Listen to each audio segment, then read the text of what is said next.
Luego lo hagáis vosotros. Esto sí. Yo me adeudo. En castellano, sí. Com vulguis, si ha fet. Sí, no? Després avancem les... Ja faràs tu el... Sí? Vale, perfecte.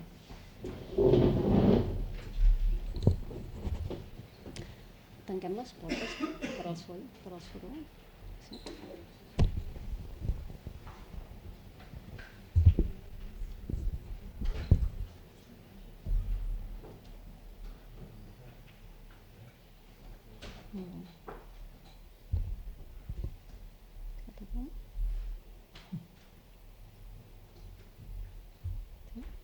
Bé, doncs bon vespre, benvinguts i benvingudes al darrer acte que fem vinculat a l'exposició Arquitecturas en Transició.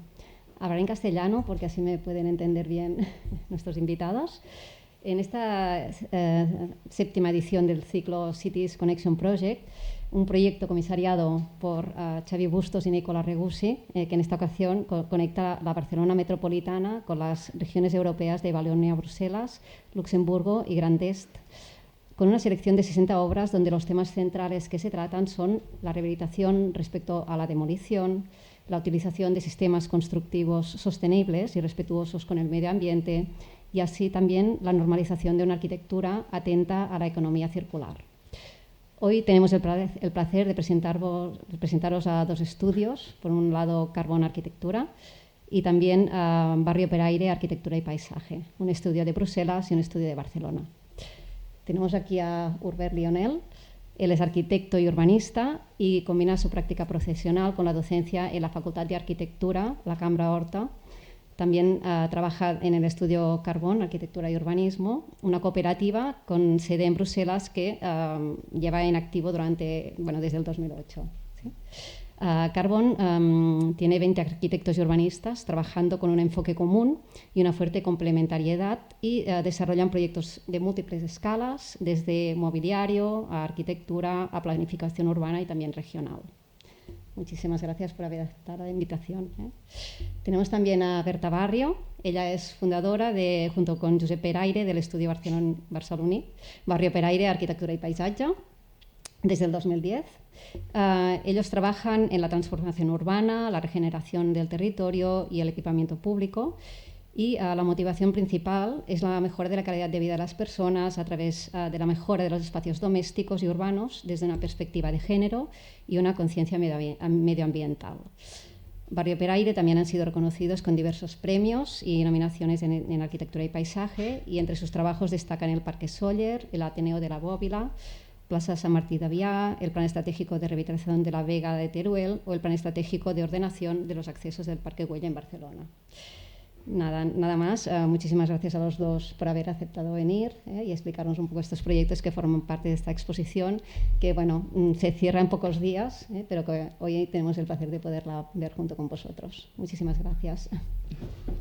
Muy bien. Bueno, gràcies a vosaltres. No sé si Xavier... ¿Queréis decir algo? Molt bé, perfecte. ¿Sí? Muy bien. Sí. Sí, vale. Perfecto. Bueno, pues se me oye, sí, Nos se me oye vamos bien, ¿eh? ¿Sí? ¿Quieres bajar la gafa si estás más cómodo? Bueno, pues encantada de estar aquí. Muchas gracias a vosotros por invitarnos. Yo os explicaré hoy el proyecto de Plaza Sóller y Ateneu La Bóbila, que se ubica en el barrio de Porta de Barcelona, el distrito de Nou Barris, y que forma parte de una cadena de espacios públicos que conectan la Serra de Collserola con el futuro Parque de la Sagrera. También está ubicado sobre uno de los torrentes naturales de la ciudad que llega hasta el río Besós. El barrio de Porta fue uno de los barrios que crecieron rápidamente entre los años 60 y 70, ¿vale? Debido a la inmigración que se produjo en esos años desde otras zonas de España hacia Cataluña y siempre ha tenido una gran cohesión social y los movimientos comunitarios y sociales y vecinales siempre han sido súper importantes. Tanto que antes de que muriese Franco, ellos ya reivindicaban la adquisición del solar que hoy en día ocupa el parque para que se destinase a espacio público y no a construcciones, que es lo que estaba destinado. Y fue así que en los primeros gobiernos democráticos consiguieron que el ayuntamiento adquiriese el solar y lo transformase en un espacio público para la ciudad. Así, en 1983 se transformó en una de las primeras obras icónicas de la Barcelona democrática de los años 80, con Pascual Maragall en la alcaldía y Oriol Bohigas como arquitecto jefe. Pensar que Plaza Sóller tenía tiene, esta es una fotografía de 2015, responde al proyecto original de 1983 y tiene una superficie de 22.000 metros cuadrados, son unas 2 hectáreas. Entraba dentro de esta política de estos primeros gobiernos democráticos de descentralizar la ciudad de Barcelona, ¿vale? Y dignificar esos barrios que habían crecido tan rápidamente, entonces periféricos, y crear unas nuevas centralidades, unos nuevos espacios en la ciudad que funcionasen como centros sociales de cada uno de los barrios. En el caso de Plaza Sóller estaba como dividida en 3 áreas como muy estrictas, que había una plaza dura, que es esta superficie que veis en la parte inferior, de unos 4.000 metros cuadrados, una parte central en la que había un lago y en la que se disponía la escultura Homenatge a la Mediterrània de Xavier Corbaró, y una parte superior que está, que era un poco el bosque, ¿sí? Además, toda esta zona, este parque, estaba rodeado por una edificación, ¿vale?, de entre unos 5 y 10 metros de ancho, que lo que hacía era de límite del parque y lo cerraba, se supone, como para un tema de seguridad, sobre todo por las noches. Pero el resultado era que era esta edificación que lo rodeaba, pues en realidad lo aislaba de la vida cotidiana de los vecinos y vecinas. Era un lugar en el que se entraba o se salía, ¿no?, pero no se atravesaba. Y también era un lugar pues, con unos accesos siempre puntuales, ¿no? Fijaos también que entre los 2 extremos de la calle había una diferencia también importante de desnivel de unos 6 metros, y luego en esta parte de abajo, la calle, en contacto con la calle Estudiant, es donde se ubicaba, en una planta sótano, que son estas ventanas horizontales con los antepechos blancos que veis, es donde se ubicaba el Ateneu La Bóvila, ¿vale?, que era un equipamiento ubicado en el parque, pero que ya podéis ver que daba totalmente la espalda al parque. La parte interior era tal que así, esta plaza dura, estos espacios como muy triturados, ¿no?, con estos escalones no accesible y con espacios también de dudosa seguridad. Y el Ateneu en sí, el equipamiento, que era como un centro cívico, pues bueno, era esta planta triste y sótano, ¿no? Entonces, ¿qué pasó con Plaza Sóller? Bueno, pues los primeros años la verdad es que funcionó muy bien, dio el servicio para el cual estaba pensada, que fuese un centro social del barrio, y ahí se celebraban todas las fiestas y eventos del barri de Porta. Pero, claro, con los años la configuración que tenía lo hizo obsoleto, ¿no?, lo dejó obsoleto, infrautilizado. Todos estos eventos se fueron trasladando a otros espacios públicos de la ciudad, del barrio, perdón, que se fueron generando de nuevo, que eran más grandes y cómodos. Y, por tanto, en el 2015 los vecinos de nuevo reivindicaron la reforma integral del parque y la reforma y ampliación del Ateneu La Bóvila. Así que el ayuntamiento organizó un proceso de participación ciudadana en la que participaron las asociaciones de vecinos y también los alumnos de la Escola Palma de Mallorca, que limita con el parque.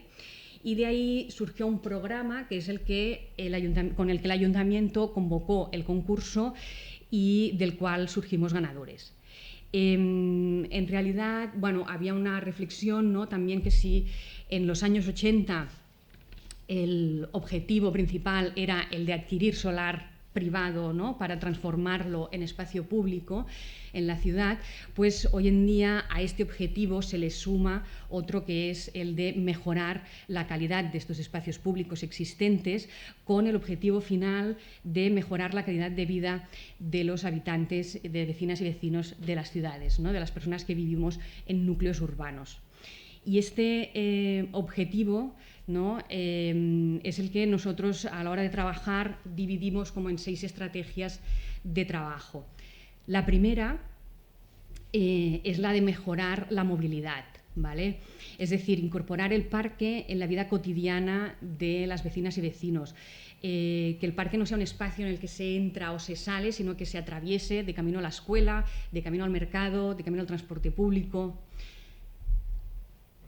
De esta manera, la primera acción que se lleva a cabo es la de derribar esta edificación perimetral que aislaba el parque del resto del barrio, y se genera toda una red de caminos que conectan a cada una de las calles que llegan hasta el parque.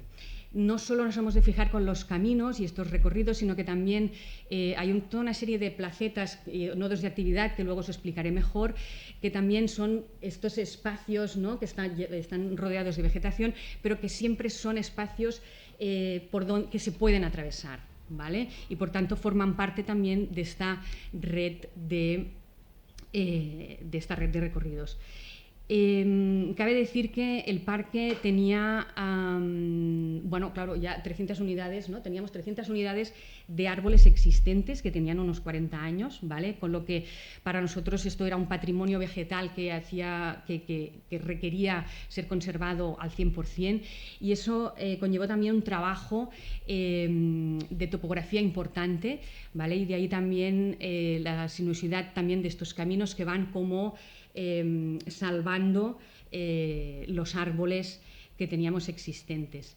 Y también el tema de los caminos era muy importante porque no solo los veíamos como espacios de paso, de conexión, sino también como espacios de estada, ¿no?, de actividad. ¿Por qué? Porque una también de las cosas que siempre hacemos cuando trabajamos este tipo de proyectos es la de visitar el sitio infinitas veces y ver en diferentes horas del día cómo la gente lo utiliza, valorar qué es lo que se debe mejorar y valorar qué es lo que deberíamos conservar, ¿no? Y una de las cosas que observamos y que era muy graciosa y curiosa es que, sobre todo por las mañanas, había un montón de gente mayor que que paseaba por el parque y daba vueltas por encima de esta construcción que os he comentado, porque la cubierta era accesible.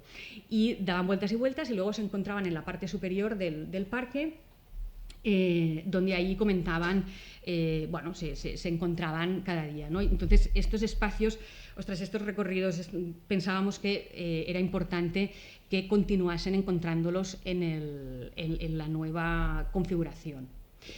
El segundo eje estratégico de trabajo fue la de redefinir los límites de intervención. El ayuntamiento, cuando sacó el concurso, el límite que se marcaba en el concurso era el de la edificación que hacía de límite. Pero daros cuenta que cuando se sacaba, ¿no?, cuando se toma la decisión de sacar, ¿no?, de derribar esta edificación, que cuidado, me he descuidado de comentar que se derriba a excepción de la parte inferior del parque donde se ubica el Ateneu La Bóvila, ¿vale?, porque parte del encargo era, si recordáis, la reforma y ampliación de esta edificación. Pues cuando se derriba no tiene sentido que veamos un parque y unas aceras, ¿no? Es decir, las aceras deben formar parte del parque. Se plantea ampliar el ámbito hasta las calzadas de los coches. El ayuntamiento lo acepta porque, por su propio peso, y el tratamiento que se hace pues es el mismo en toda la superficie. pasamos también de estos espacios con poca visibilidad, ¿sí? Poco control social sobre espacios interiores del parque, a unos espacios totalmente abiertos, con total control sobre el espacio. El segundo tema en cuanto a los límites era también que, claro, lo que os decía, ¿no? Los límites del concurso era el propio edificio, ¿no? Aquí tenemos el Ateneo con estos porches en el nivel superior y la calle Estudiante, y el edificio que veis a la derecha es la Escuela Palma de Mallorca, ¿vale?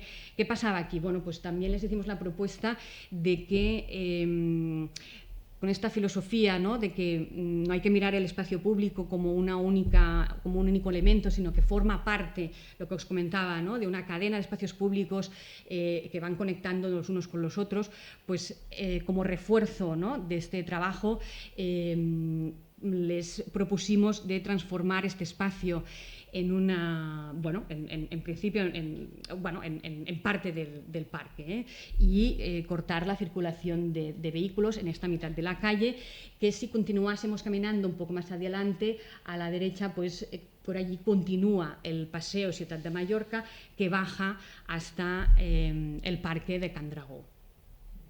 De esta manera también el edificio que debíamos conservar, ¿no?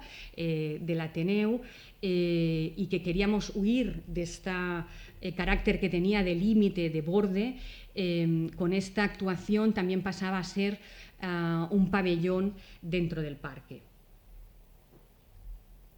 Y aquí viene un poco el resumen, ¿no? De esta ampliación del parque, esta extensión, ¿no? De la superficie y la conexión con la escuela, que estaría en la parte inferior, y el Paseo Ciutat de Mallorca. Bueno, el tercer eje de trabajo, eje estratégico, es el tema de aumentar el uso del espacio, ¿sí? Revitalizar el espacio, aumentar el rango de usuarios y la tipología de usuarios, pensando en todo tipo, pues, de personas, diferentes géneros, diferentes edades, diferentes capacidades, ¿no? Y que volviese a ser aquel centro de reunión que había sido 40 años antes. Así, de esta forma, pues os podéis imaginar que, digamos que solapando con esta estructura, esta red de recorridos que os comentaba al principio, solapamos también todos unos nodos de actividad o plazas, ¿vale? De diferentes tamaños, algunas grandes, otras pequeñas, algunas con un programa concreto, otras polivalentes, que diesen un poco servicio y respuesta a todas las actividades y demandas vecinales, ¿no? Este espacio, por ejemplo, es el del Ágora, súper importante para los vecinos. Es un espacio que ya más o menos lo disponían en la antigua configuración del parque, y que para ellos es un espacio de reunión, de asamblea, de discusión de temas, y que incluso, pues aquí también hemos visto algún domingo la celebración de una misa evangelista, por ejemplo. Otros espacios, pues evidentemente había áreas de juegos infantiles, un área para perros, una zona de juego para adultos, también una zona de deporte, ¿vale? Para hacer ejercicio, el umbráculo, que le llamamos, que es un espacio súper agradable en verano, con un mobiliario de mesas que sorprende, ¿no? La infinidad de usos que la gente le da, y la plaza delante del Ateneu, que era una de las cosas también que los vecinos marcaron en su programa, en el programa este que os comentaba, que salió de la participación vecinal, digamos, pues ciudadana. Una de las cosas que querían era conservar la plaza, pero no tan grande, aquella parte de Plaza Dura que os comentaba. Así se hizo, y además, si la veis un poco desprovista de cosas, es porque está preparada para celebrar las fiestas de San Juan, ¿vale? Y encender la foguera en medio de la plaza, con lo que necesitas tener un espacio muy amplio y libre de cualquier cosa. En esta operación de estos nodos de actividad, ¿no? de introducir estos usos en la plaza, el edificio del Ateneu lo entendemos como un uso más, ¿vale? Como una de estas plazas más. De hecho, es un privilegio poder trabajar un parque con un equipamiento o un equipamiento con un parque, porque son dos piezas que se retroalimentan, ¿sí? Y que exponencian el uso de los espacios. Cabe decir que el Ateneu es un edificio comunitario, ¿vale? Autogestionado por las entidades del barrio, no lo gestiona el ayuntamiento, y que son estas entidades las propias que también gestionan las actividades que se celebran en los espacios exteriores, ¿vale? Durante el proceso de trabajo, tanto del parque como del edificio, se hicieron continuas reuniones con los vecinos y se hicieron correcciones del proyecto para que todo fuese acorde con lo que necesitaban. Si recordáis, bueno, esta es un poco la imagen, ¿no? La configuración que teníamos de esta parte de edificación que debíamos conservar. El Ateneu estaría ubicado debajo de estas escaleras. Estas escaleras son las que conectan el nivel del parque, que ya veis que está como 3 metros por encima de lo que sería la calle Estudiante por donde se entraba al Ateneu, y este fue el cambio que hicimos también conceptual del edificio, ¿no? Es decir, era un sótano, se entraba por la calle, daba la espalda al parque, y la ampliación lo que debía conseguir era que el edificio se girase, que estuviese en contacto directo y en relación directa con el parque, y esto se hacía con una ampliación en una primera planta, o sea, encima de la existente. Pasábamos de 800 metros cuadrados a los 1900, y esta nueva planta este nuevo nivel es el que tiene ahora, evidentemente, el acceso principal, ¿vale? Y también el programa principal. La relación entre exterior y interior era casi como una obsesión. No sé si veníamos de alguna manera como reaccionando, ¿no? Después de ser conscientes de ese sótano, ¿no? que hemos visto antes. Y nos obsesionó este tema de la relación y los no límites entre exterior y interior, con estas fachadas transparentes, y también como si fuese un porche, ¿no? De nuevo, este edificio, ahora mucho más ligero, y llegando al extremo de, por ejemplo, en esta reconfiguración de las escaleras que hicimos, de llegar a entrarlas dentro del edificio, configurando las escaleras del hall del Ateneu.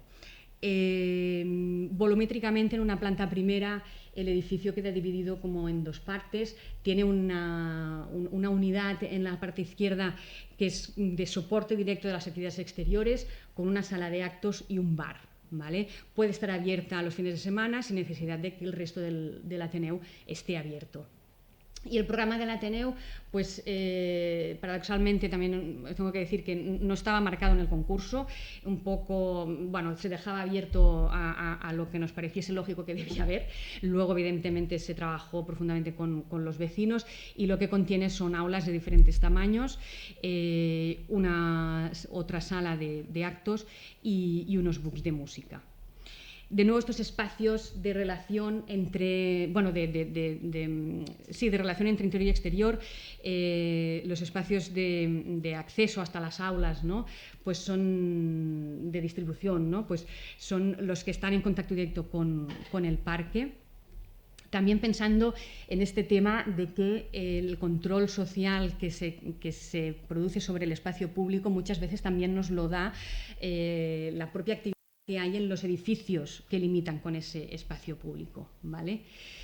Tanto es así también que desde las aulas también siempre eres consciente de que estás en el parque, ¿vale? Siempre hay una visión, que aquí nos quedaría hacia la izquierda, del parque desde incluso el interior de las aulas, con estos paramentos de vidrio.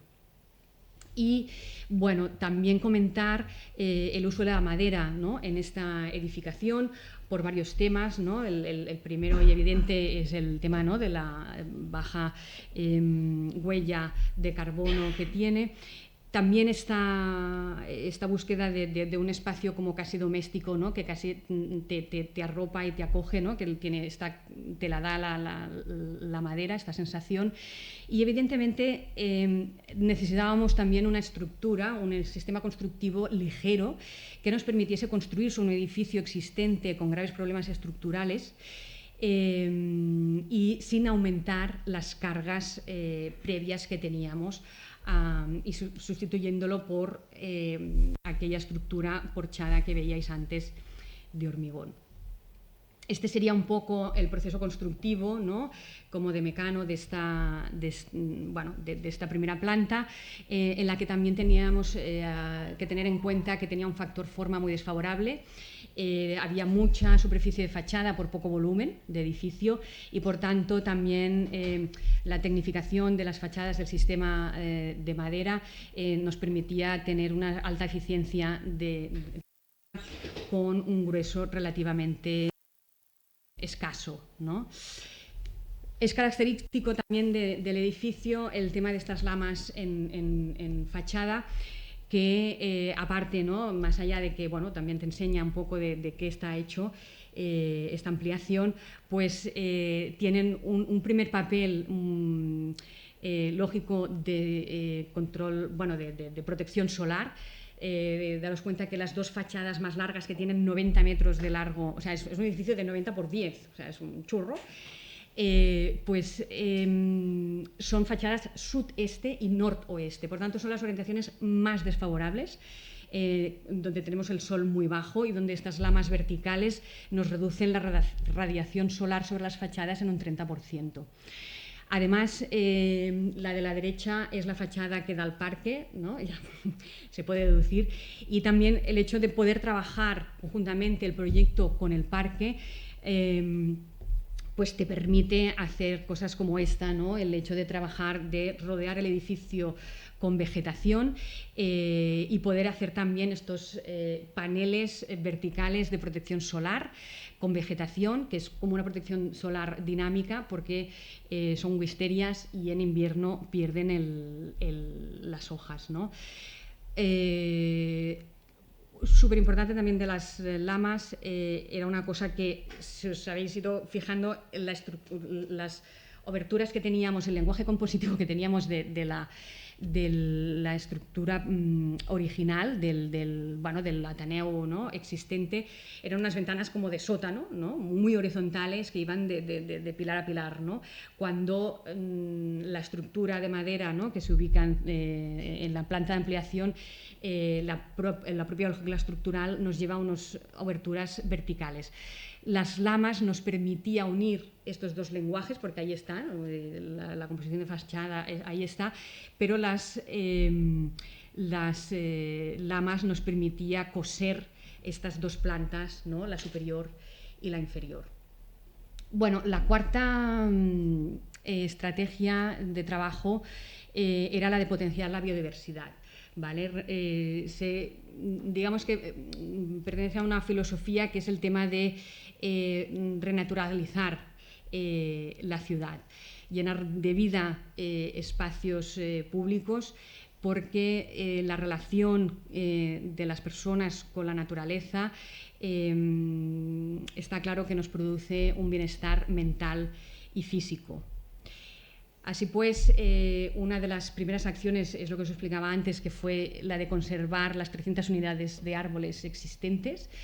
A ellos le sumamos 100 unidades más hasta llegar a los 400. Valoramos también las especies existentes, que casi todas eran de hoja perenne, con lo que no había un cambio, una experiencia de cambio en el parque. El parque casi siempre estaba igual, los colores eran oscuros. Por tanto, estas nuevas unidades de árboles, en las que pasábamos de unas 9 a 15 especies diferentes, fueron todas de hoja caduca, sobre todo para buscar esta experiencia, ¿no?, de la naturaleza, del cambio del tiempo, del paso de las estaciones. También son especies de floración para reforzar esta idea y también para que sirvan de alimento de animales como los pájaros o insectos. Lo mismo pasó hicimos con la vegetación arbustiva, ¿vale? Que en este caso teníamos unas 26 especies diferentes de baja necesidad hídrica. Y el tema del lago. El lago era otro de los puntos que los vecinos pedían conservar, ¿vale?, en su programa, y que nosotros propusimos de hacerlo más pequeño y que fuese un lago naturalizado. Eso significaba que pasábamos de tener un espacio de agua que se limpiaba con productos químicos, ¿no?, con el cloro, a limpiarse o depurarse con plantas fitodepuradoras. De esta manera, el agua entra dentro de este ciclo, ¿no?, de biodiversidad del parque, porque no es apta, claro, para el consumo de las personas, pero sí de los animales que vienen aquí a beber. Y la verdad es que no sé cómo han llegado, pero hay granotas, ¿vale?, que se oyen las noches de verano. Y todo tipo de insectos. Y por último, el pensar que también a estructuras tipo las gradas o tipo bancos también pueden tener otras funciones. En este caso están hechos de gaviones que implican o que son también refugios de fauna, tipo fauna pequeña, de reptiles. La quinta estrategia de trabajo era la correcta gestión del agua, ¿sí?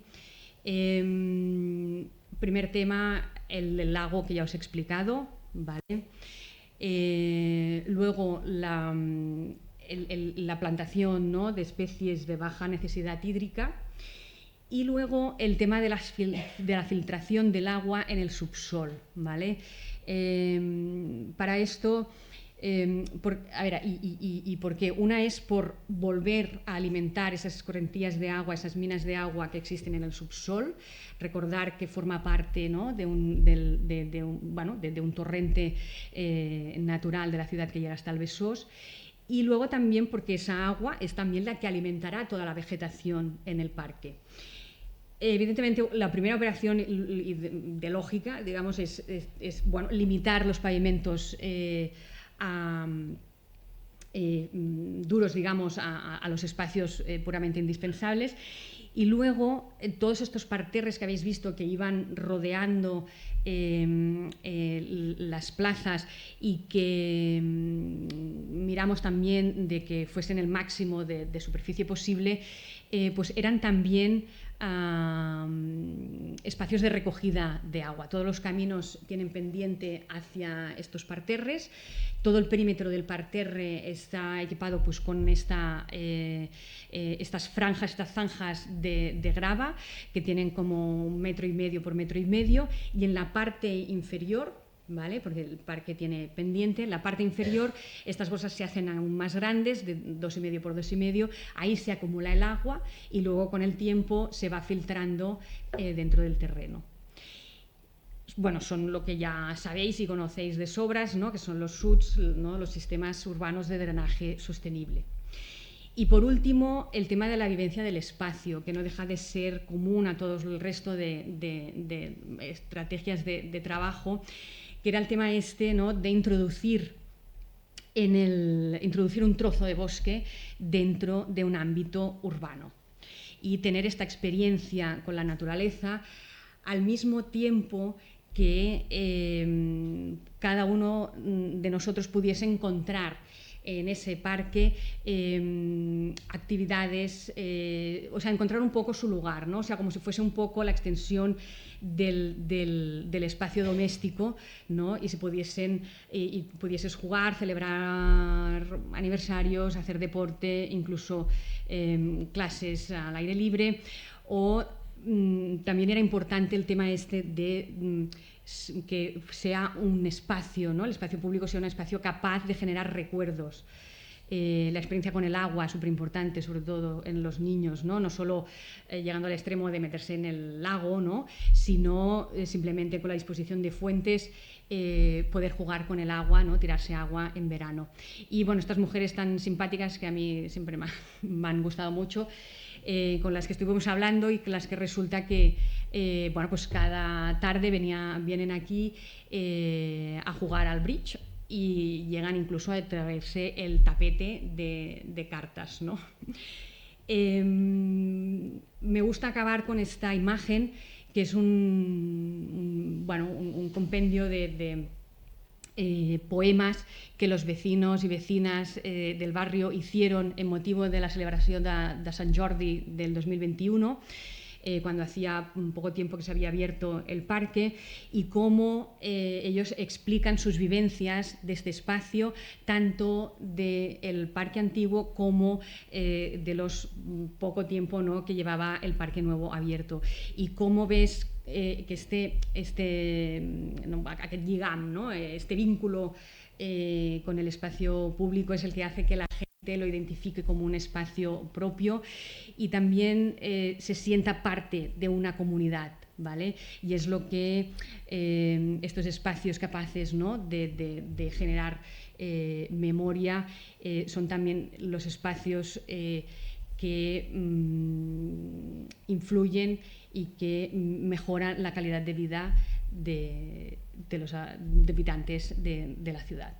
Moltes gràcies.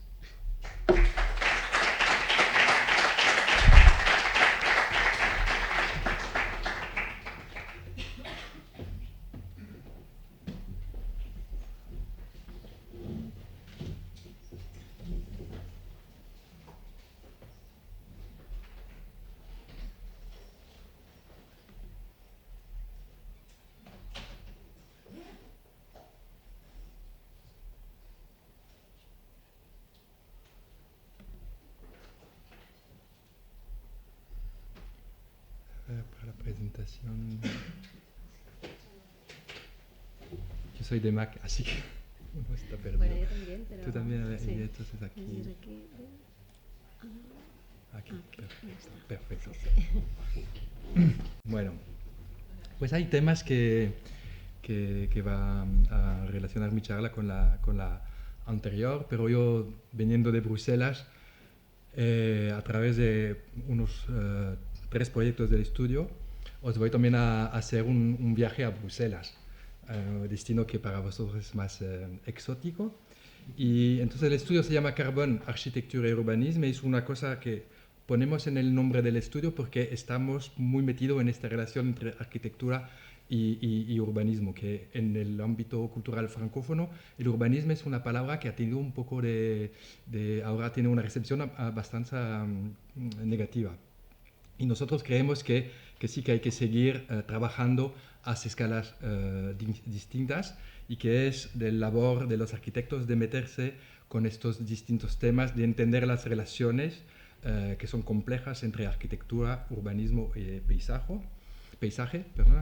Y nada, Carbón es una cooperativa de arquitectos. Hoy en día somos casi 19, con muchos tiempos parciales. Eso forma parte también de la organización del estudio. Y entonces os voy a pasar 3 proyectos, acabando con el proyecto que está aquí expuesto, pero para también hacer un pequeño recorrido del estudio y justamente enseñaros este tema de un apoyo multiescalar, ¿no? Empezando con un proyecto de escala bastante importante, monumental, que es un conjunto de vivienda social que se llama Le Goujon en Bruselas, y como podéis ver, un edificio que tenía problema con la fachada, un problema de seguridad que tiene que proteger los vecinos.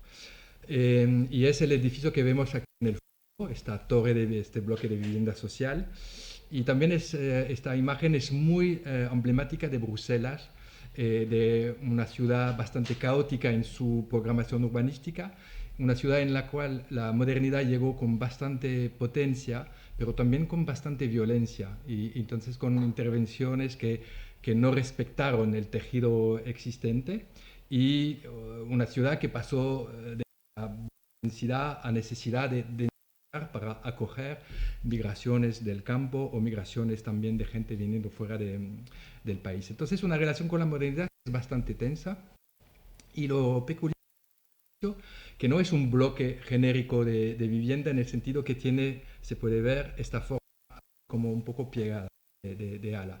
Y eso tiene que ver con la ubicación que se ve aquí, cerca de un antiguo riachuelo que era un río que existía en Bruselas. Después se mineralizó el suelo, pero la forma se quedó.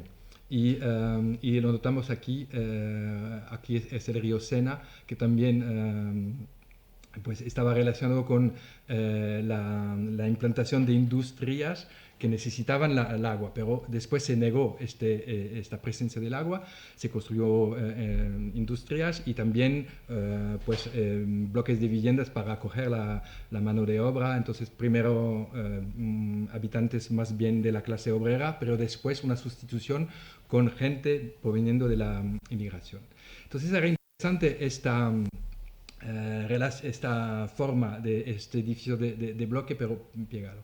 Es un edificio muy conocido en Bruselas, emblemático. Se hizo una película, así como documentaria, que en Bélgica también hay mucha tradición con el cine así documentario, que contaba la vida de los habitantes. Y este señor que al final decía, me gusta este edificio con la vista que tengo, y un día me gustaría hacer de la terraza un pequeño paraíso, mi pequeño jardín. Lo que pasa es que con los problemas estructurales que tenía el edificio, pues ya había que pensar cómo rehacer esta relación de las viviendas con un espacio exterior, ¿no? Y eso era la demanda del concurso, un concurso que ganamos con un estudio parisino que se llama TVK, que tiene más experiencias que nosotros de estos concursos de viviendas. Y empezamos a reflexionar sobre cómo podemos dar estos espacios exteriores, resolver un problema técnico, pero también cómo se puede resolver este tema de la escala, que es bastante monumental y brutal, y dar a esta arquitectura también un aspecto que también es más acogedor y también que le da una presencia en el panorama de la ciudad. Entonces había esta doble escala, un edificio que se ve de muchos lados y también trabajar la habitabilidad del edificio, ¿no? Y entonces empezamos a trabajar este motivo del pliegue, que es el pliegue del edificio, pero con una reflexión sobre el modo de construir estos balcones y de darle una pequeña variación en el dibujo de la fachada con temas de balcones que se van inclinando, que a veces están fuera de la estructura y a veces dentro de la estructura, para tener así como una articulación arquitectónica entre la dimensión vertical y la dimensión horizontal, ¿no? Y otro tema de reflexión fue el tema de la relación con las vistas y la relación de un espacio exterior. Y que se sabe que cuando uno está muy alto, pues de repente puede tener el sentimiento de vértigo, ¿no? Entonces, un espacio demasiado expuesto, muy alto, no es apropiable porque te da vértigo. Entonces, era la idea y cuando estás más bajo, pues sí, estás más cerca del suelo, es una cosa muy antropomórfica, pero es real.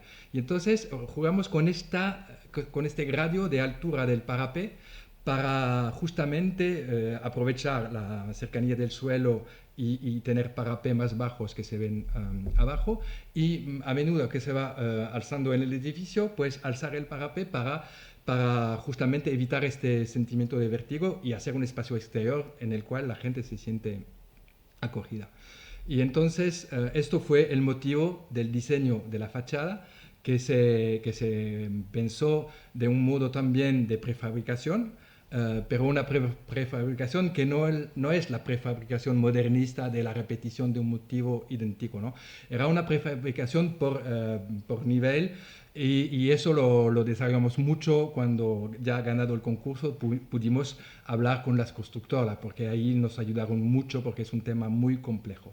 Eso es importante para los estudiantes que están ahí, de entender que la arquitectura es un proceso y necesita mucho diálogo. Los arquitectos tienen que venir con ideas bastante claras, pero también que están capaces de dialogar con después necesidades constructivas. Y entonces se montó este dominó con este modo de prefabricación. Nosotros, para decir la verdad, nos asustamos un poco, porque la verdad es que hacer una fachada de hormigón cuando se montaba el edificio también la presencia era bastante fuerte. Y del efecto pensamos, pero quizás esto es solo efecto. Lo que pasa es que después, la verdad, una vez que está acabado el edificio y sobre todo una vez que está vivido por los habitantes, pues coge pulso, también porque la gente de las últimas plantas se quejaban porque le habían perdido la vista desde el salón y decía, pero no puede ser, era lo que nosotros teníamos y no los habéis quitado. Y nosotros, no puede ser. Y después, cuando se acabó el proyecto y que pudieron tener ese espacio, que de hecho era un espacio exterior que podían aprovechar, pues ya se cambió un poco la relación. Entonces esto es verdad que es muy tenso, esto sobre todo cuando uno tiene que pensar una vivienda social. Aquí viven 900 habitantes, es un pequeño pueblo, entonces es mucha responsabilidad.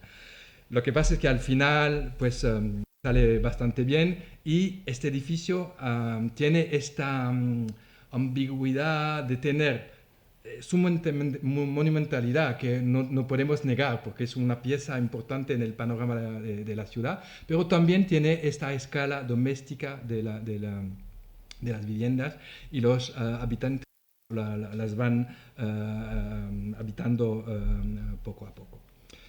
Entonces, con esto es un primer proyecto de gran escala, un concurso que ganamos con TVK.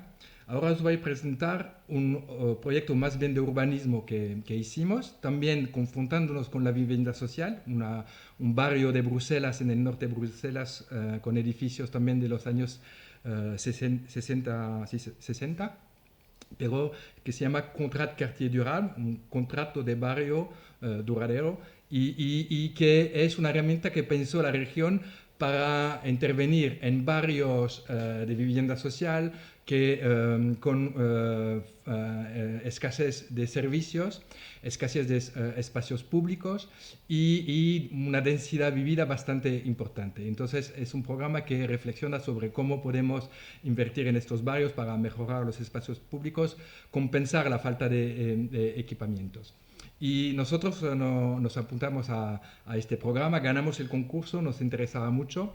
Y es un barrio también muy peculiar de la realidad política territorial de Bruselas, ¿no? Bélgica, como lo sabéis, es un país pequeño, muy dividido, ¿no? Y Bruselas es un enclave dentro del territorio flamenco. Y aquí estamos en el norte de la región y lo que ves aquí en la línea así como interrumpida es el límite regional, ¿no?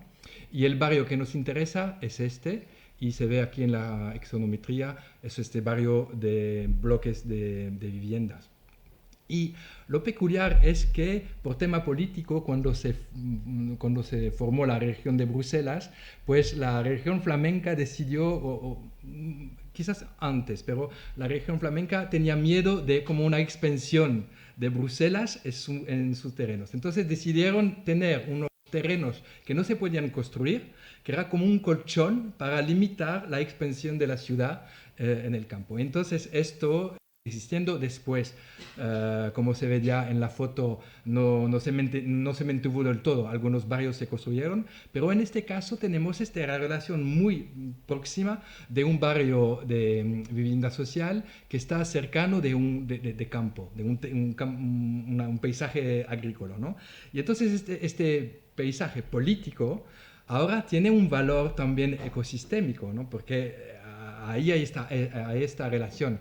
Y lo que pasa es que la historia de este barrio es peculiar también en el sentido que se ve aquí en la foto aérea como una banda verde que no está construida, que se quedó vacía. Pues en realidad esto vacío es el resultado de un proyecto que no ha sido completado, porque este barrio se supone que era accesible y era como una puerta de entrada en la ciudad con una autopista que se ve aquí. Esto es una foto de una maqueta que se hizo para la Expo Universal del 58, que era un poco el boom de Bélgica. Bélgica, al salir de la Segunda Guerra Mundial, era una potencia bastante importante a nivel económico y fue un crecimiento brutal. Y entonces salieron esta modernidad que tenía una fe en el progreso, en estos conjuntos de viviendas y sobre todo una ciudad accesible de todas las zonas con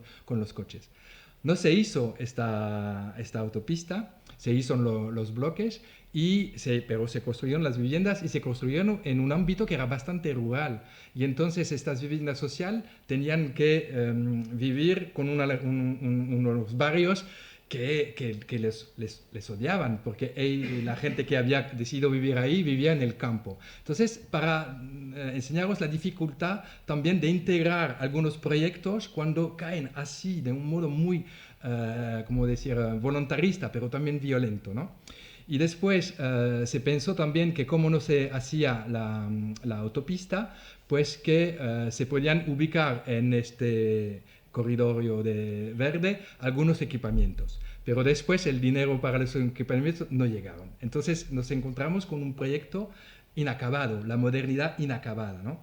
Y con justamente problemas sociales de un barrio con densidad de viviendas bastante alta y falta aquí no de espacio público, porque el espacio público había, lo que pasa que no estaba bien calificado, estaba más bien introvertido y falta de equipamientos. Y entonces eso es el tema de la reflexión que tuvimos con el ayuntamiento, cómo podemos reinsertar esta pieza en un contexto que dialoga mejor con el entorno. Entonces, ahí el tema también de salir de escala para entender su posición, que el barrio es aquí, entonces se ve el barrio, se ve la franja no construida y se ve que esta franja continúa hasta zonas más céntricas de Bruselas, entonces es una conexión posible. Y también se ve aquí los territorios de campo.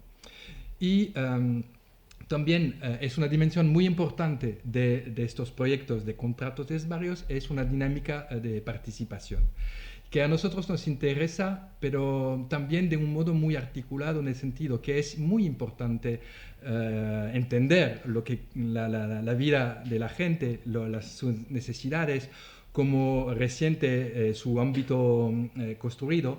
Pero eso no significa que nosotros que somos expertos no podemos venir con propuesta. Es que más bien creemos que nosotros, arquitectos, urbanistas, tenemos una capacidad de leer estos lugares y pasa también con un entendimiento de las historias, ¿no? De cómo formar nuestros barrios. Muchas historias que de los barrios no conocen, ¿no? Y entonces nos metemos en esta labor de entender su percepción del barrio, a veces también sus historias particulares, porque había familias que vivían en el barrio desde su nacimiento, ¿no? Y también eso es interesante ver que las herramientas de los arquitectos, los mapas que enseñé antes, pero también una maqueta, nosotros hicimos una maqueta de un plástico, ¿no? ¿Cómo se dice? Plástico. Sí, un plástico del barrio y fue la herramienta que nos ayudó a conectar con la gente y también la gente empezó a entender la realidad arquitectónica y la relación paisajística del barrio. Y entonces, pues es eso, es este proceso de nosotros proponer lecturas que son así como más de expertos, pero después entender las historias de los habitantes que son diversos en cuanto a edades, en cuanto a género y también en cuanto funcionan en el barrio, ¿no? Y también hicimos una mapa también poniendo los nombres que la gente daba a los lugares, porque había ya una cierta apropiación, ¿no? Pero también con zonas que, por ejemplo, identificaban con zonas oscuras porque no había conexión, era una zona un poco así apartada, había pequeña criminalidad, cosas que suelen ocurrir en estos barrios sociales. Pero también había lugares que a la gente le gustaba, había ya un parque que funcionaba bastante bien, que conectaba con las viviendas de los mayores. Y entonces este trabajo de lectura y escuchar y también poder después pues formalizar una descripción del barrio. Y también nos interesó mucho, porque es un barrio donde hay una proporción de jóvenes muy, muy importantes, y ahí también trabajamos mucho con ellos, les escuchamos, y nos dimos cuenta, muchos metidos en tema de rap, y entonces también es una cultura que ellos tenían, pero notamos que ellos tenían mucha afición a la arquitectura del barrio, porque salían con fotos de las torres o videos y también tenía un vocabulario que hablaba de esto, hablaban de la DAL. La DAL en francés es esta plataforma, ¿no? Y entonces había una cierta empatía con la arquitectura. Entonces ahí pensamos que también escuchamos y hablamos con ellos de cuáles son los lugares que les interesa, y notábamos que había una cierta identidad o identificación de los habitantes con el barrio. Lo que pasa es que sí, que lo que notamos es que había esta escasez de servicios, sobre todo espacios para hacer deporte, y ahí también era interesante los puntos de vista de los chicos y de las chicas, que es un tema también ahora muy importante de la gestión del género, ¿no? Y las chicas querían, por ejemplo, una sala de box, pero también debido a la origen norteafricana es difícil mezclar, entonces todo muy, muy, muy complicado. Pero después, poniendo las ideas, pues conseguimos hacer un programa, porque es lo que se trata cuando se habla de un contrato de barrio, que se hace un programa donde vamos a decir las inversiones que tenemos, las vamos a poner en esto, en esto, en esto. Y ahí también se hace consultas con la gente del barrio. Nosotros decimos, mira, hemos entendido que falta esto, proponemos esto, y después la gente podía decir, esto nos parece una prioridad, esto para nosotros no. Y ahí nos damos cuenta que nosotros arquitectos a veces tenemos nuestras propias obsesiones y que a ellos, no, eso no. Entonces, como de hecho el presupuesto no es infinito, uno tiene que elegir, y entonces ahí se decide las operaciones que son las más importantes. Y entonces en este esquema hemos hecho un resumen de dónde íbamos a intervenir, y entonces había intervención en los recorridos para facilitar el paseo, porque esta arquitectura de desnivel, de aparcamiento, era difícil atravesar, entonces eso era un tema de paisajismo difuso, pero a nivel de equipamiento fue interesante porque al final tuvimos 3 operaciones. Una que es esta, que toma sitio en el lugar de un aparcamiento que estaba en estado pésimo, entonces decidimos poner ahí el equipamiento del barrio, que eso iba a ser también con financiación del ayuntamiento, y entonces un lugar institucional, pero que iban a responder a espacios polivalentes, espacios de deportes, pero con gestión del ayuntamiento. Y esto los habitantes decían, bien, pero sabemos que esta gestión, y entonces al final conseguimos también convertir unos bajos de un bloque de vivienda que eran unas habitaciones, pero como eran en planta baja, al final no era muy habitable porque muy cerca del espacio público. Entonces pudimos conseguir tener este espacio para locales para la gente del barrio, ahí con más autonomía. Y eso nos hemos dado cuenta que eso era imprescindible para ellos, porque sabían que también que la relación con la autoridad, con la institución, pues crea barrera, ¿no? Y entonces era importante tener un lugar incluso pequeño, pero de gestión autónoma, ¿no? Y eso era un segundo proyecto que al final es un poco de inversión. Lo que pasa es que al final, el tema de historia de este barrio, al final se crea esta conexión entre los equipamientos, no en la franja no construida, porque al final esto era la cosa bonita de esta autopista no construida, pero sustituyendo aparcamientos por equipamientos y creando una conexión. Aquí tenemos colegios que están fuera del barrio, pero así se conectaba a los colegios con este equipamiento mixto, con este equipamiento del barrio, y había aquí un espacio para la juventud que no funcionaba porque estaba apartado, ¿no? Y entonces esta conexión que iba metiéndose en la construcción.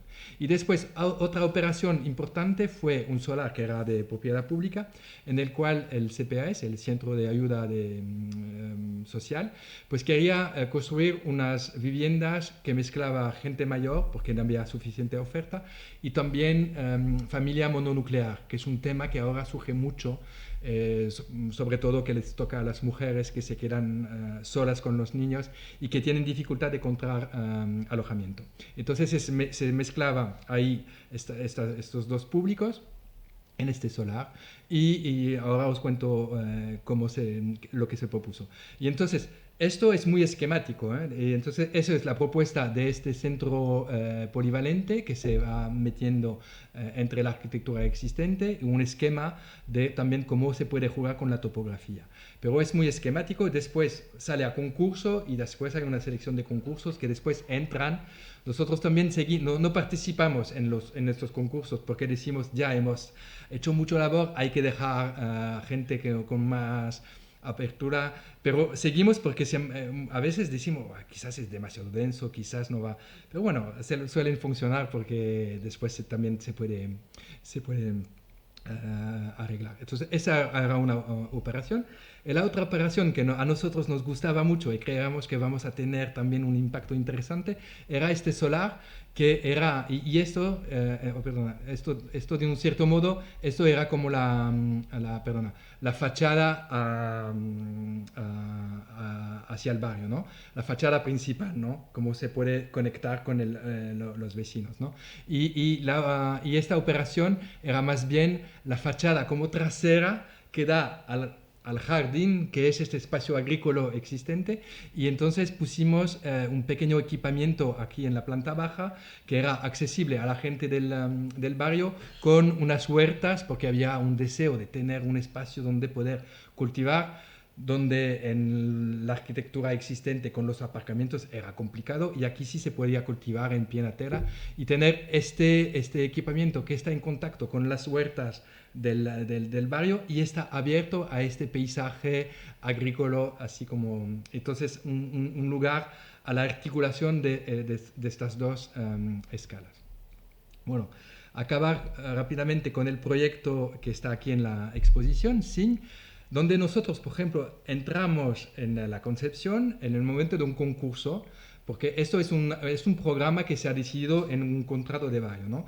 Y era aquí estamos más más la zona más céntrica de Bruselas, y la idea es hacer en la planta baja de un conjunto de vivienda social, y aprovechar de un interior de patio que casi no existía, ¿no?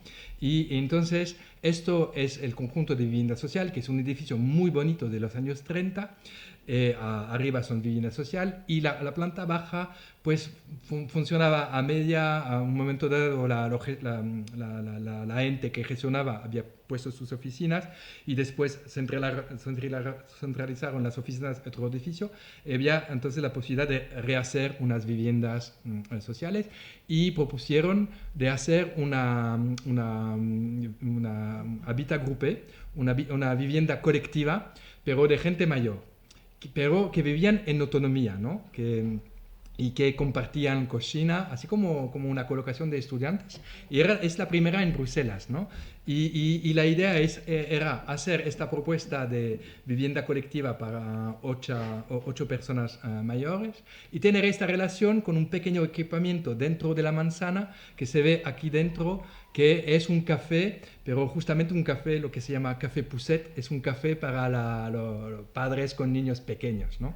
Y también jugando con esta posibilidad de crear conexión entre distintas generaciones, ¿no? A nivel de proyecto es muy sencillo, porque nosotros la intervención era hacer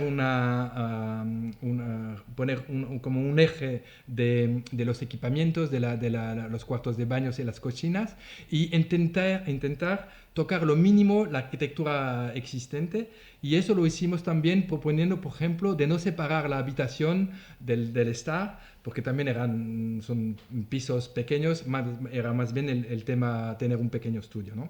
Y entonces, pues esto al final se trata de casi un proyecto de mobiliario que resuelve el tema esto de los cuartos de baños y de las cocinas. Y después se ve, pues, justamente dejar casi como no tocada los espacios existentes que tenían una calidad muy bonita. Los suelos son los existentes, los techos con estos diseños así como Art Deco. Y ves ahí la cortina para separar la habitación, pero cuando no estén solo, pues la pueden abrir y de repente se amplía el cuarto. Y de hecho a veces cuando organizamos visitas, pues la gente deja también la cortina abierta dependiendo un poco de su modo de gestionar su piso. Y lo que nos hemos dado cuenta es que la gente está súper contenta de tener estos materiales nobles, ¿no? Un parqué en una vivienda social, ¿no? Después el tema del bar es muy sencillo porque nosotros trabajamos lo máximo con lo existente, habéis visto la foto anterior, y después se trataba de dar una identidad peculiar a este lugar y de hacer como un pequeño pabellón, para justamente el pabellón es como el arquetipo, ¿no?, de la arquitectura metido en un parque, ¿no? Había esos árboles muy, muy, muy buenos. Hicimos una colaboración con un paisajista, Christoph Menzel, y hicimos este tratamiento de suelo muy sencillo para conectar la entrada, eso es la entrada desde del porche existente, y nada. Y entonces ahí se ve esta conexión. Mientras tanto se ha hecho aquí un suelo con un asfalto de color ocre que también da más continuidad. Y nada, al final es una arquitectura muy sencilla con este techo que le da la presencia a este pabellón y trabajando con cosas muy sencillas como el color que hace relación con la reja que cierra el porche, ¿no? Y después el interior, también muy sencillo, con muchos materiales de recuperación. Nosotros en Bruselas con Rotor, ahora tenemos que, no sé si los estudiantes conocen, pero son los que han empujado esto de cultura de recuperar, de reciclar. Y ahora hay plataformas donde nosotros, proyectistas, pero los constructores, pueden tener ladrillo de recuperación, suelos. Y eso también le da una patín, una calidad a los proyectos nuevos y que también es trabajando con la madera que le da esta calidez, ¿no? Y aquí un pequeño detalle que como había una pequeña diferencia de nivel entre el jardín y la calle, pusimos el bar aquí en la articulación de nivel, y como es un café Pousset, pues los mayores que llevan el bar tienen el bar a su altura y los pequeños tienen la barra a su altura. Es un detalle divertido, pero que le da también espíritu al lugar. Y después este techo que le da la identidad a este edificio. Y esto después trabajando con materiales recuperados, dándole una nobleza al proyecto. Y eso es el espacio. Y el espacio también funciona con una programación de asociaciones, un lugar abierto hacia las asociaciones. Y las personas mayores que viven en este hábitat groupé también tienen posibilidad para participar en la gestión del bar. Algunos lo están haciendo y lo aprovechan mucho, otras personas todavía no están en este rumbo, pero es también un modo de poder dar, como conectar esta gente también con el barrio, y eso funciona bastante bien. Y después pues un espacio así como muy abierto. Mientras tanto la vegetación ha crecido. Y es un espacio también peculiar porque está muy cerca de una plaza muy famosa en Bruselas, que es la Place Flagey, que es muy metropolitana, muy amplia, muy ruidosa. Y después cuando se entra en el porche, pues uno descubre este jardín que tiene un lado un poco así como misterioso, y jugamos mucho también en esta relación de ver, pero también de dejar también un poco discreto en el lugar, porque hay riesgo de repente en este barrio muy frecuentado que este bar, bueno, eso no se escapa, eso no los dirá como el futuro. Bueno, con esto acabo la presentación.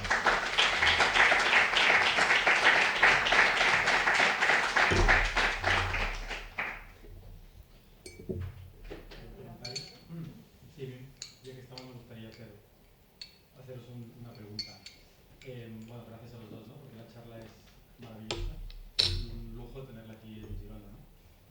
pensaba como varias cosas cuando dabais la charla, ¿no? Una, que los dos proyectos que hay en la Expo, que también un poco de trabajo que hacéis aparte de la Expo, siempre hablan de lo construido, de la memoria, de la conectividad, ¿no? De los lugares, de lo que supone esa memoria del lugar y luego de la transformación o de la mejora a través de la arquitectura, ¿no? Y eso de alguna manera nos enseña, y hoy que hay un público bastante joven, estudiantes, nos enseña bastante la complejidad del trabajo del arquitecto, ¿no? Porque con Robert y con Natalie visitábamos la UDG, nos subimos un poco de un vistazo, hablamos un poco de esta imagen que a veces los estudiantes de arquitectura tienen de la profesión y de lo que es la profesión realmente, ¿no? Yo creo que con estas charlas uno se empieza a hacer una idea un poco de esa complejidad, de trabajar en un lugar existente, en una ciudad compleja, con procesos participativos, ¿no? Entonces, esto por un lado me interesaba mucho como esta conexión que teníais entre las dos charlas, ¿no? Y por otro me hacía gracia pensar que cuando esta expo que tenemos ahora aquí, la tuvimos en Barcelona, uno de los proyectos que visitamos fue el de Berta, ¿no? Del barrio Peraire, que hicimos la visita con los arquitectos belgas y de Luxemburgo, ¿no? Hicimos una visita fantástica al lugar, y que de aquí exactamente un mes, ¿no? El 5 de diciembre estaremos visitando esta pieza y estaremos tomando un café, una cerveza, con los niños y los padres o quien sea, ¿no? Entonces, también me interesa esa idea de la arquitectura, y sobre todo pensando en este público joven que hay aquí, en esta idea de la importancia que tiene visitar los lugares, ¿no? Vivirlos, ¿no? O sea, estamos en una era en que todo se mira por internet, ¿no? Por el teléfono y tal, que cuesta muchísimo abrir un libro y ya no te digo visitar una obra y levantar la vista y mirarla con ojos de arquitecto, ¿no? Entonces, todo este rollo me he pegado, que no es exactamente una pregunta, pero igual es más, quizá pediros, vosotros como arquitectos, como docentes, como esta experiencia que tenéis un público mayoritariamente joven, igual, ¿cómo veis vosotros o cómo los animáis a ellos a entender la profesión cuando de aquí a poco salen de la carrera y lo que tienen por delante? O sea, entiendo que vuestra charla ya habla un poco de esto, ¿no? Pero algún apunte dirigido especialmente a ellos, a lo que va a ser el futuro, digamos, de nuestra profesión. Es un poco jodida esta pregunta, ¿eh? Pero no, estáis ahí. ¿Quieres? No, sí, jodida cogiendo tus palabras, porque sí, porque precisamente, bueno, no es el tema, pero pasamos por un momento bastante complicado de la profesión, porque bueno, sí, los proyectos son muy complejos, ¿no? Desde este punto de vista, ¿no? De que hay proyectos que trabajas, yo es que tengo la sensación de que trabajas con la vida de las personas, ¿no? Y que tienes una... Ay, perdón, sí. Es verdad. Bueno, pues esto, ¿no? Que trabajas con la vida de las personas y que tienes una... O sea, yo siempre he entendido que la profesión de arquitecta es una profesión que tiene un compromiso con la sociedad muy fuerte. O sea, tienes la capacidad de mejorar los espacios domésticos, los espacios públicos. Es decir, tienes la capacidad de influir mucho en la vida de las personas, con lo que hay que, para mí o sea, se debe vivir para mí esta profesión desde este punto de vista. Técnicamente es verdad que, por otro lado, bueno, pues hay todos los campos de trabajo, y aparte de esto, pues sí, es una profesión muy compleja, hay que tener en cuenta muchas opiniones, clientes también muy complejos, ¿no? O sea, para llegar, por ejemplo, ¿no? a realizar un espacio público en Barcelona, pues hay que ponerse de acuerdo con 12 especialistas, ¿no? No lo he explicado, pero nos costó muchísimo y casi lo pagamos nosotros, digamos, el hacer un lago naturalizado en Barcelona. Que dices, bueno, Barcelona, si está por el tema. Pues hace 5 años no, o menos no en todas partes. Bueno, y a lo mejor es mejor que calle, porque no son palabras de ánimo, sino que, bueno, es una profesión, pero bueno, a ver, sigo aquí, ¿vale? Eso significa, y me lo he pensado, de cambiar, pero sigo aquí. Entonces, eso significa que realmente también es una profesión, yo creo que a nosotros, ¿no? Que los que nos dedicamos, pues nos gusta muchísimo.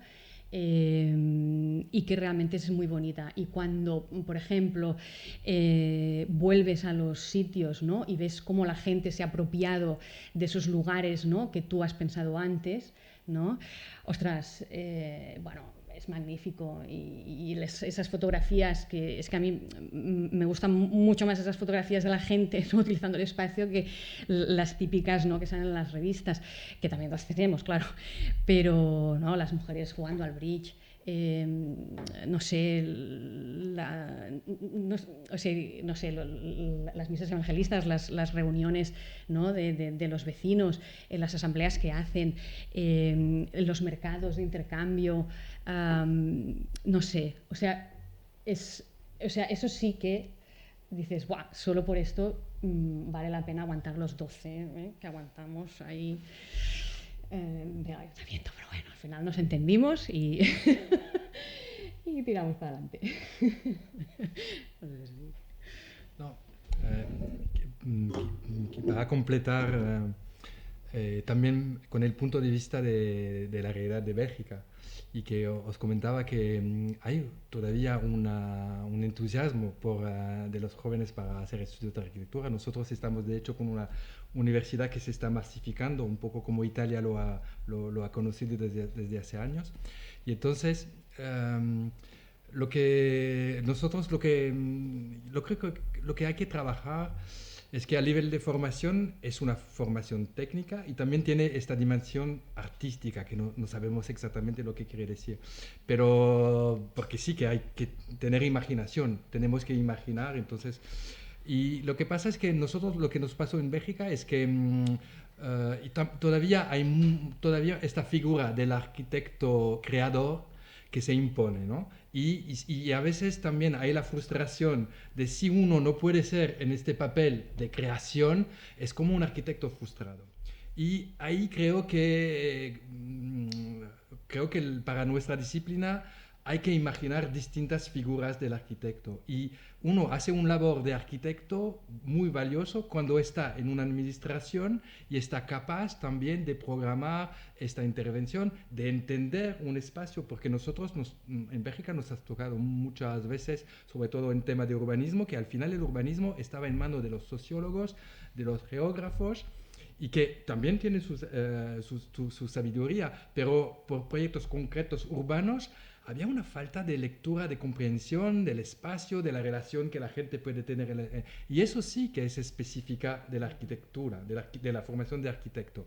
Y por eso también yo estoy a favor, lo hablamos un poco antes, de que sigue la arquitectura metiéndose con escalas distintas, y dependiendo de las escalas también hay que hacer como colaboración con otros expertos, pero de poder entender estas distintas relaciones de escalas, pero sobre todo entender el tema del espacio, que es el espacio vivido, cómo la gente se puede aprovechar. Y ahí sí que hay una expertiza que es nuestra y que tenemos que seguir, como decir, enseñando y valorizando.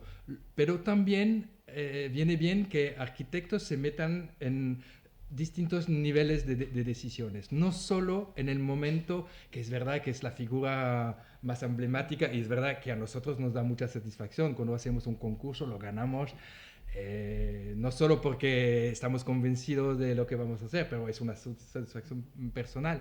Pero entonces es eso, es entender que uno puede actuar en ámbitos distintos, y que cada vez va a ser más creo también una obra colectiva, porque por entender temas también de apropiación de la vivienda social, pues nos viene bien poder tener colaboración con antropólogos, sociólogos o más bien trabajador social, que nos van a contar que eso no, hay un problema con un tema cultural también. Entonces, eso es también lo fascinante de la arquitectura, que te mete en relación con dimensiones, pero la dificultad es poder nosotros estar ahí con nuestra expertiza.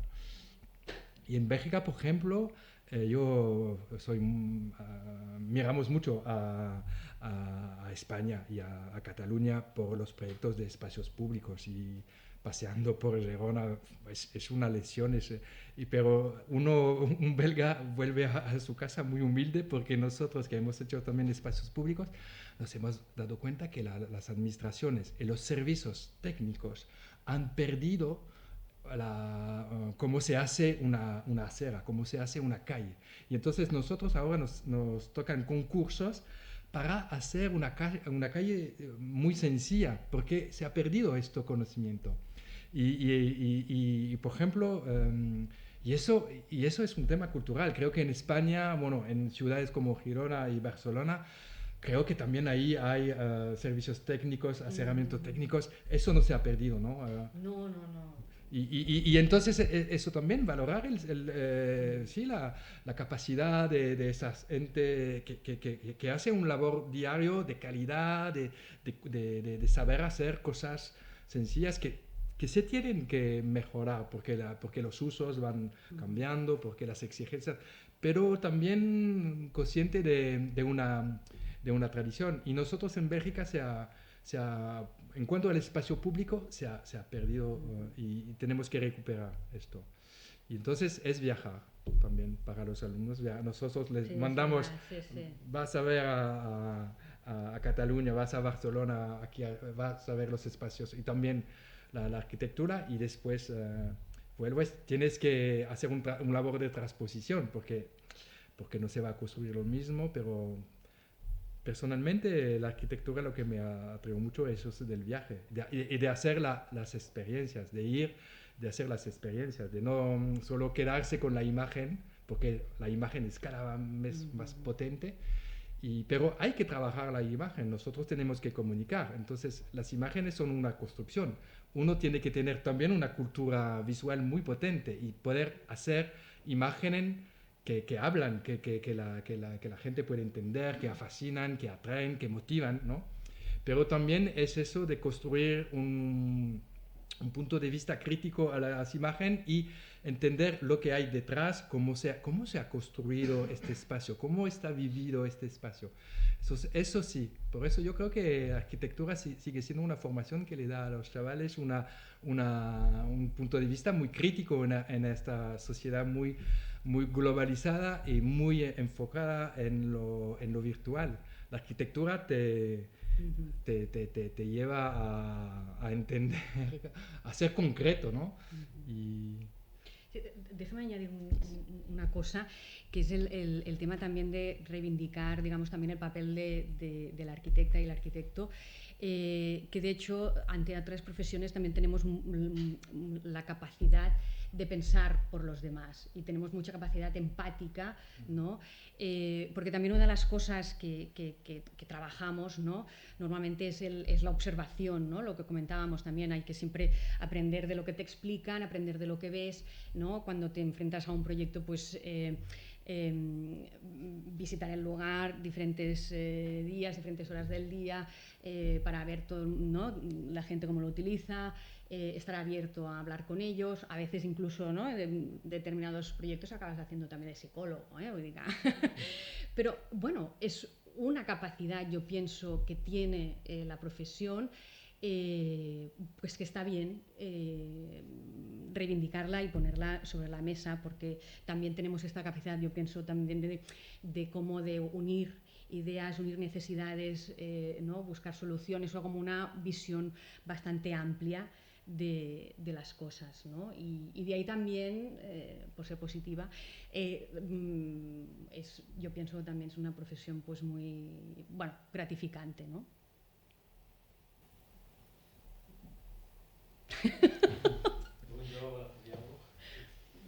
¿Alguien quiere comentar algo? Yo quería preguntarle a Hubert cómo funciona un despacho en cooperativa y también justo añadir, visto, bueno, los dos, que son todos los tres proyectos y el tuyo también son proyectos más sociales, ¿no? Son proyectos públicos. Bueno, seguramente me imagino que el despacho apunta a este tipo de proyectos, pero ¿cómo veis los encargos? Me interesaba porque hay uno más pequeño, uno súper grande, uno de barrio, si es solo a través de concurso o hay otras maneras de obtener encargos. Sí. Vale, no, pues eso es una... la relación a los proyectos en Bélgica, lo particular es que la gente, podemos empezar con proyectos de escala muy pequeña porque hay como la obligación para construir una casa o hacer una reforma de una casa de pasar por un arquitecto. Entonces nosotros empezamos con proyectos estos domésticos muy, muy pequeños, ¿no? Y eso hace que todavía hay muchos estudios de tamaño pequeño que siguen ahí en esta dimensión muy doméstica de la arquitectura. Y después nosotros los encargos públicos son todos concursos y lo interesante es que nosotros seguimos haciendo pequeños proyectos más privados o domésticos porque también hay más margen de innovación, que nosotros también trabajamos muchos con materiales biosourcés y entonces hemos tenido clientes que querían hacer este tipo de arquitectura y entonces que confiaron en nosotros y con estos clientes pudimos empezar a hacer una arquitectura novedosa en el sentido de poder utilizar estructura de madera, aislamiento de paja, por ejemplo, y tenemos un proyecto también construido en Bruselas. Y el sector público, por tema de normativo, es más conservador. Y poco a poco hemos podido entrar con propuestas. El tema no era innovar, era más bien tener más sostenibilidad en la construcción, porque la construcción es uno de los sectores que produce más polución, residuos, ¿no? Entonces era esto del tema del reciclaje. Y nosotros al final intervenimos muchos en reformas. Poco en viviendas nuevas. Y la paradoja es que trabajando en reformas y con edificios patrimoniales, de repente, como tiene este valor patrimonial, hay que conservar el carácter y entonces se abre la posibilidad de entrar con nuevos modos constructivos y no tener que utilizar un poco soluciones de la industria. Y entonces eso nos interesa. Bueno, también ahora nos va a tocar cada vez más intervenir en edificios existentes. Y nada. Y entonces nos interesa mantener contactos con pequeños proyectos, que cada vez son menos, porque es verdad que es un poco, hay un tema también de rentabilidad, de tiempo que podemos dedicar, pero lo seguimos haciendo este trabajo de escala. Y a nivel de cooperativa, ¿cómo funcionamos? Bueno, intentamos ser lo más horizontal, pero después claramente hay colaboradores que tienen más experiencia y lo que hacemos es que intentamos mezclar los equipos y entonces ahí se forman así como parejas o tríos en el estudio y hay como rotación y cada uno trabaja con alguien distinto con la idea de complementariedad, un senior con un junior, uno que es más hábil en urbanismo con uno que es más hábil en arquitectura, y intentamos que todos estamos siempre en contacto con proyectos de arquitectura o de interiorismo, que hacemos algo menos, o de urbanismo. Entonces, esto de pasar por las distintas escalas es entonces se reparten así los proyectos y nada, y después al final nosotros que casi ahora somos 19, pues hay tema también de organización, ¿no? Del estudio, entonces ahí delegamos la gestión también del estudio, que para nosotros, yo que soy el señor del estudio, el mayor, no sé, pues me viene bien, porque si no me tocaría administrar y no quiero que al final uno va solo gestionando un equipo y no puede hacer proyecto. Y entonces es eso. al final dedicamos bastante tiempo en reuniones, intentamos ser eficaz, pero el miércoles por la mañana es una reunión de ver cómo van los proyectos, repartimos, un equipo necesita ayuda y después temas de logística, porque más allá de la concepción hay temas de comunicación, hay temas también de organizar las herramientas. Un estudio es una pequeña fábrica y nosotros entonces también repartimos estas tareas para que todos podamos seguir en contacto con el proyecto. Entonces no es vertical, no es el jefe que tiene la idea y venga, la desarrollas tú, y es un poco eso. Pero lo que pasa es que después funcionamos en un mundo donde eso sí que es muy problemático. Los plazos hoy en día son imposibles. La administración tarda en sacar un concurso, entregamos un concurso, tardan en decidir por validación de los políticos de la administración, ¡pam! Uno está diseñado y después tiene un plazo ridículo. Y cuando han tardado 6 meses, te dan un mes para hacer un anteproyecto de una cosa muy compleja. Entonces, la dificultad que tenemos ahora es eso, la relación al tiempo. A veces decimos, no, abandonamos porque, bueno, intentamos que no, porque cuando ganas un concurso... Pero la verdad es que lo difícil es eso, es la relación con estos plazos, porque a veces te toca hacer chapuzas, porque después uno va entendiendo que puedes negociar, pero dedicas mucho tiempo a esta agilidad, cuando en realidad si uno mira dices, pero no puede ser que tanto tiempo para la gestión y poco tiempo para concebir, madurar, con todo lo complejo que es un proyecto. Y eso sí que a ver si ahí la administración va a tener que cambiar, porque nosotros como gremios ahora hacemos con el Colegio de los Arquitectos, hemos dicho que no, que ya no es posible, porque a nivel de vida personal no es viable a largo plazo. Sí, que es verdad que es muy intenso esta profesión.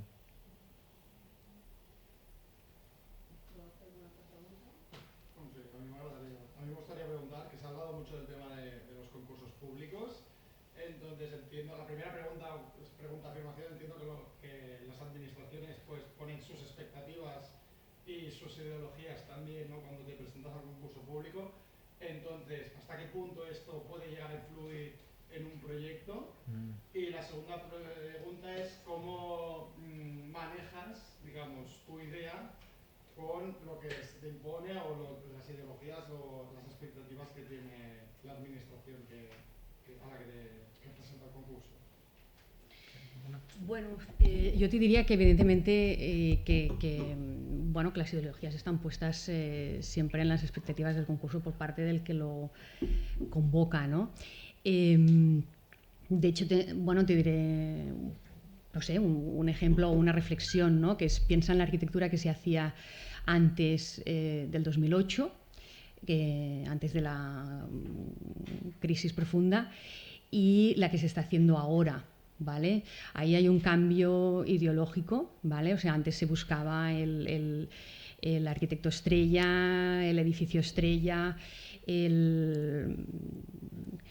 déjame, es que hay el edificio impresionante, que, en algún sitio lo hemos oído esto, y que el resultado ha sido el que ha sido, ¿verdad? Ahora, por suerte, sí que en nuestro caso, me parece que es un poco diferente, sí que la administración ha cogido las riendas, ha cambiado, se valoran los proyectos adecuados al lugar. Se valora también, evidentemente hay un esfuerzo también por el tema de sostenibilidad. Nosotros pudimos hacer un edificio en madera porque la administración estaba alineada con este tema, si no pues no hubiésemos ganado el concurso. Tú preguntas, ¿qué haces si no coincides con la ideología? Bueno, es que yo creo que entonces eres incapaz de ganar el concurso, ¿vale? Porque si eres honesto, bueno, al final tienes una manera de trabajar, una manera de pensar, y es que en realidad haces tu trabajo también en base a una ideología que es la tuya, ¿vale? Por tanto, al final todo el mundo trabaja en base a una ideología. Y el resultado entonces es uno o es otro. ¿Coincides con la administración? Ganas el concurso. ¿No coincides con la administración? Pues no tienes ni un número, ¿no?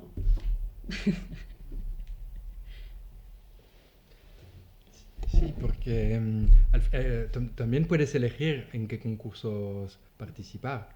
A veces nosotros vemos que la pregunta está mal hecha y se nota que hay muchas formas de hacer arquitectura.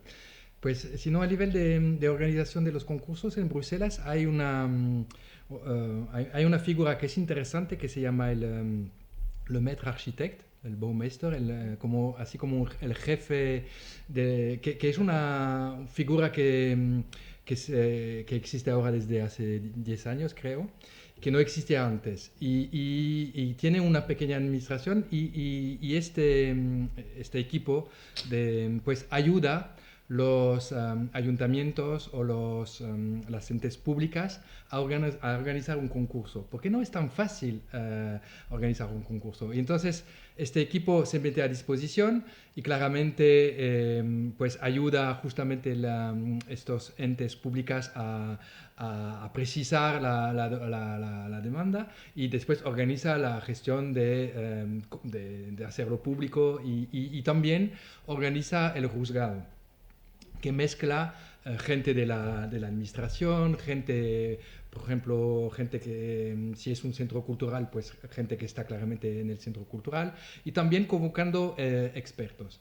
Y entonces esto en Bruselas ha dado unos resultados muy interesantes porque abrió el ámbito de los concursos, cuando antes era más amiguismo, los ayuntamientos lo hacían por su lado, con una organización un poco floja y nada. Entonces, y esta figura del maître architecte pues ayudó también, por ejemplo, impuso una decisión que los honorarios eran fijos, que no se metía a competencia los honorarios, porque si no también tienes el riesgo de un concurso donde al final el criterio de los honorarios tiene mucha importancia, entonces el más barato pues gana muchos puntos y había ayuntamientos que no se dan cuenta porque es un porcentaje, pero dicen es una burrada de dinero, pero cuando lo comparas con la inversión que va a ser reformar o hacer un edificio, al final es nada. Pero los clientes, cuando ves lo que piden los arquitectos, dicen, ¿eso qué es? Y cuando has acabado la obra dices, ¿pero cómo hacéis para vivir? ¿No? Y pasa un poco también con los ayuntamientos que eso. Y esta figura transversal en Bruselas pues ayudó mucho, pero es un debate. Por ejemplo, ahora tenemos un poco una pelea con el Colegio de los Arquitectos, que ellos no están a favor de esta figura, porque también había, bueno, en Bélgica, este corporatismo en el colegio con una representación de estudios más importantes, figura que hacía y que tenían acceso a proyectos que hoy en día se abren a todos, ¿no? Y entonces este corporatismo se ve un poco amenazado por esta figura del maître architecte que abre el juego. Y entonces hay un poco esta tensión. Pero en Bélgica el Colegio de los Arquitectos no es tan representativo como aquí en España. Creo que al final aquí hay bastante conexión, ¿no? Entre el colegio es un órgano bastante representativo del gremio, ¿no? En nuestro caso fue una cosa un poco disimétrica. Había los estudios más comerciales que al final también están ahí representados en el colegio y los estudios más pequeños pues que pasaban del colegio, que fue un error en realidad, que pasan del colegio y dicen yo no me identifico con el colegio de los arquitectos, pero al final son... Y ahora no sé cómo esto se va a evolucionar, pero esta figura del maître architecte en Bruselas da resultados interesantes. Pero justamente corrígeme si es verdad. Sí. hay dos, ¿no? Hay uno de la parte francófona y uno de la parte neerlandesa en la misma ciudad de Sí, sí. que es un poco... No, pero sí. Pero hay En esto... Barcelona hay uno, quiero decir, que en una ciudad Sí. debería ser uno, pero es muy curioso que, visto los dos, digamos, gobiernos, el francófono y el neerlandés, y al final hay dos arquitectos, digamos, de la ciudad, entonces uno tirará por una dinámica relacionada con su gobierno, digamos, de neerlandés y el otro francófono. Sí, ¿Cómo pero... se llevan los dos? No, Bélgica es complicado, ¿no? Hay un chiste que dice que os puedo explicar Bélgica, pero si lo habéis entendido es que lo he explicado mal. Entonces, lo que pasa es que la representación, el gobierno flamenco tiene sede en Bruselas, fue la elección, la capital de la región es en Bruselas, y por eso las administraciones están en Bruselas, pero después el territorio de aplicación de los concursos. Hay proyectos en Bruselas cuando son instituciones flamencas, culturales, por ejemplo, o escuelas, ¿no? Pero después son más bien concursos en todas las otras ciudades de la parte flamenca, en Ghent, en Amberes. Sí, pero cada ciudad tiene su No, letra architecto, no. Sí, pero después en la parte francófona tenemos Charleroi, que es un caso aparte. Ah, okay. Pero la cosa... dirige toda la región. Sí. Pero, por ejemplo, la cosa interesante... Pero los dos están en Bruselas. El maître architecte flamenco y el de Bruselas, sí. Pero, por ejemplo, eso es una cosa interesante. Tenemos ahora un maître architecte que se va a renovar, que se llama Christian Borret y que es de origen flamenca, ¿no?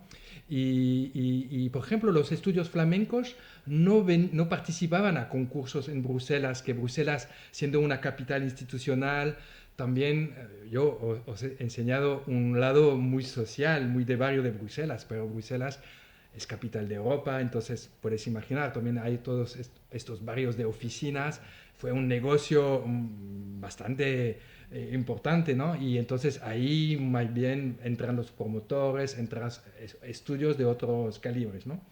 Pero había como desconfianza de los arquitectos flamencos de trabajar en Bruselas. Y con el maître architecte ya anterior, con esta apertura a concursos mejor y más transparente, vinieron muchos estudios flamencos a competir en Bruselas.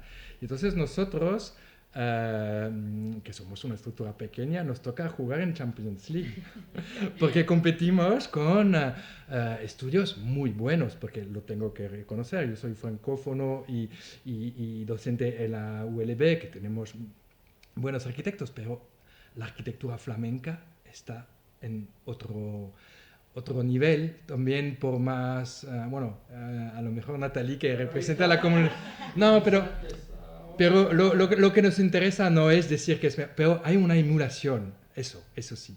Y es jugar en Champions League, es un modo, la metáfora vale lo que vale. Pero para nosotros es una emulación. Y de hecho, a veces también nos asociamos con estudios flamencos. Eso es una dinámica muy interesante, que cada vez en este ámbito muy competitivo, para tener referencias, para poder participar, hay que juntarse.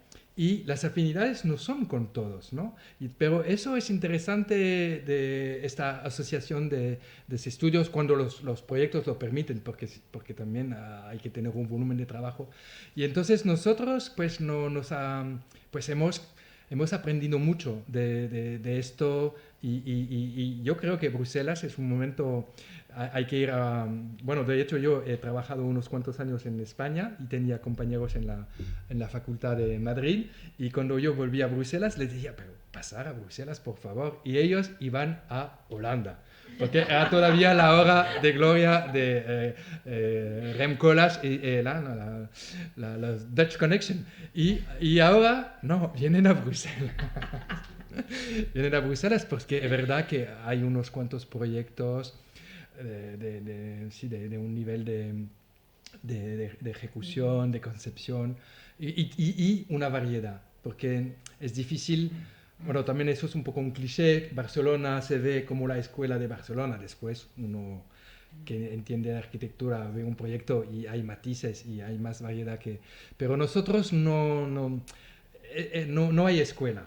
Eso es también muy particular de Bruselas, como es una ciudad muy cosmopolita, muy mezclada, pues hay mucha variedad, y bueno, los estudiantes tienen que pasar por Bruselas, se puede aprender mucho. 5 de diciembre y sí con las visitas, no, Además, de verdad. está hecho la exposición será en la ULB. En la ULB, sí, La sí, Flagey. sí. Mejor ocasión, no hay. No hay. Yo creo que igual ahora ya podemos pasar a tomar una cerveza y seguir la conversación. Yo os animo a los jóvenes que aprovechéis para seguir la conversación con los seniors que han venido a dar la charla, con los seniors de Ilumins, que hay por aquí también, interesantes. Agradecer al colegio que nos ha acogido con esta expo, que estará hasta el día 27.